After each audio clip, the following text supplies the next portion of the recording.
यह किशनगढ़ नाम का गांव है। इस गांव में सुभद्रा के पति रामचंद्र जी और सुभद्रा की बेटी इंदु रहते हैं। इंदु अब बड़ी हो गई है और माता पिता को उसकी शादी की चिंता होने लगी है। इंदु को मेहंदी के डिज़ाइन बनाने का बहुत शौक है। इंदु हर दिन अपने से नया डिज़ाइन बनाती है और अपनी माँ को दिखाती है। इंदु की माँ इस बात से बहुत गुस्सा होती है क्योंकि इंदु की माँ इंदु को घर के कामों को सिखाना चाहती है। इंदु की माँ सोचती है कि शादी के बाद पराए घर जाएगी तो कोई परेशानी न हो, उसे घर के सारे काम आते हों। और वहीं दूसरी तरफ इंदु के पिताजी, जो कि इंदु को बहुत सपोर्ट करते थे और सुभद्रा से कहते थे, सुभद्रा, तुम परेशान मत हो। देख लेना, एक दिन मेरी बेटी बहुत बड़ी डिज़ाइनर बनेगी। परंतु इंदु की माँ नहीं मानती। वह बहुत गुस्सा होती है और कहती है, जिस घर में जाएगी हमारी नाक कटा देगी क्योंकि इसे ना ही घर के कामों में रुचि है और ना ही इसे कुछ करना आता है। इंदु की माँ उसके पिताजी से कह ही रही होती है कि वहाँ तभी इंदु आ जाती है और कहती है, देखो माँ, मैंने अभी यह डिज़ाइन बनाया है, ये कैसा है। तभी इंदु के पिताजी कहते हैं, अरे वाह बेटी, ये तो तुमने बहुत ही सुंदर डिज़ाइन बनाया है। इंदु की माँ, चुप करो जी, शादी के बाद इस काम को कोई मूल्य नहीं देता। इंदु के पिताजी, ऐसा क्यों कह रही हो सुभद्रा? सीखा हुआ काम कभी व्यर्थ नहीं जाता, कभी न कभी जरूर काम आता है। मेरी बेटी जरूर कुछ बड़ा काम करेगी। दोनों माँ बेटी शांत हो जाती हैं और हंसने लगती हैं। इंदु फिर से अपने कमरे में जाती है और डिज़ाइन बनाने लगती है। वह डिज़ाइन बना ही रही होती है कि तभी इंदु के पिताजी इंदु की माँ को बुलाते हुए कहते हैं, अरे सुनो सुभद्रा, हमारी बेटी के लिए राहुल नाम के लड़के का रिश्ता आया है। लड़का काफ़ी अच्छे घर से है, उसका अपना खुद का कारोबार है।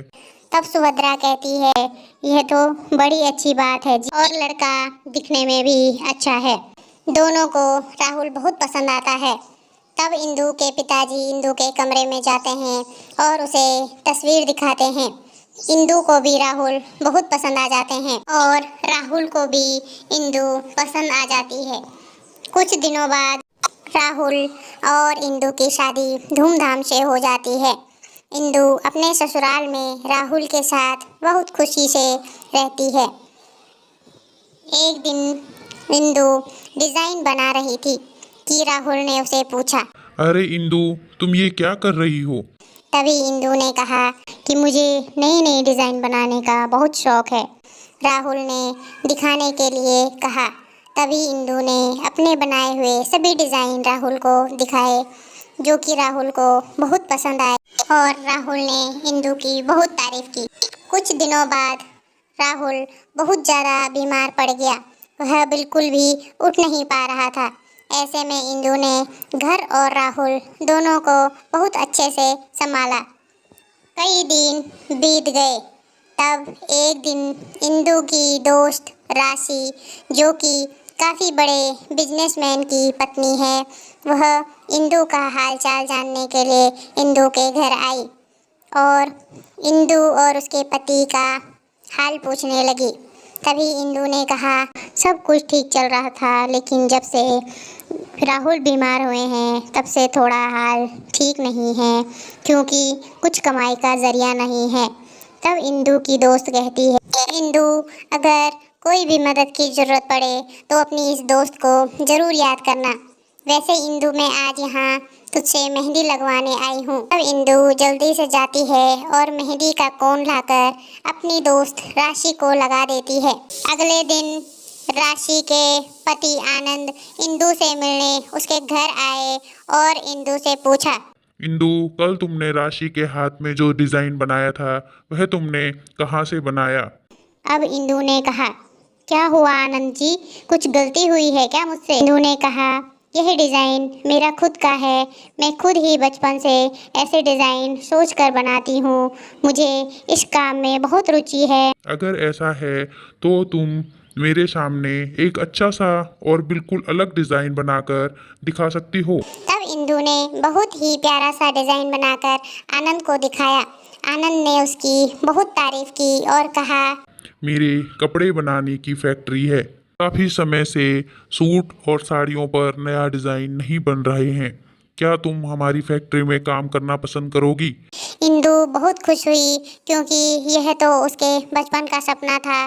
इंदु हमेशा से ही डिज़ाइनर बनना चाहती थी। धीरे धीरे सभी कपड़ों पर इंदु की बनाई हुई डिज़ाइन छपने लगी।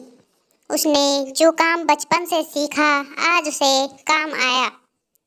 धीरे धीरे समय बीतता गया। वह खूब पैसे कमाने लगी और उसने राहुल का इलाज भी बहुत बड़े डॉक्टर से करवाया।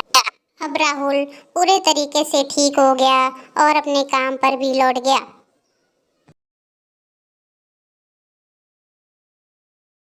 अब इंदु और राहुल दोनों नौकरी करते हैं और इंदु अपनी डिज़ाइन की हुई साड़ियाँ ही पहनती है। दोनों बहुत खुश हैं। सीख, इस कहानी से हमें यह सीख मिलती है कि सीखा हुआ काम कभी व्यर्थ नहीं जाता, कभी न कभी काम आ ही जाता है। हमें हमेशा प्रयास करते रहना चाहिए।